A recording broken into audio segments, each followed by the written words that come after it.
Hello everyone! For today's video, magluluto lang ako ng chicken curry. Meron ako ditong chicken skin, tinanggal ko yung mga balat ng chicken at yan yung pamamatikaan ko dito.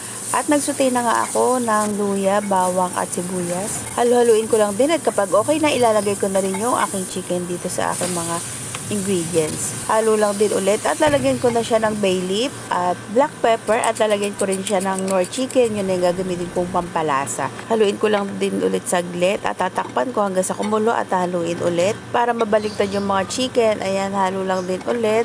At dito ilalagay ko na rin yung chicken curry at yung unang gata. At ito pakukuluin ko na lang hanggang sa maluto yung chicken. At ito pakukuluan ko na lang din siya, tatakpan ko hanggang sa kumulo. So ayan, at after kumulo, so haluhin ko lang din at ilalagay ko na rin yung aking carrot, patatas, at ilalagay ko na rin yung kakang gata or yung unang gata. At naglagay lang din ako ng konting asin kasi medyo natatabangan ako at inilagay ko na rin yung bell pepper. Ayan, inilalagay ko talaga yung bell pepper kapag malapit ko na siyang hanguin kasi gusto ko sa bell pepper yung medyo malutong pa. So ayan, ito at luto na yung aking chicken curry.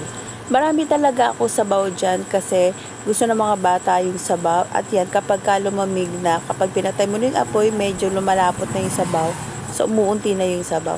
So ito at luto na yung aking chicken curry. So ayun lang, thank you for watching.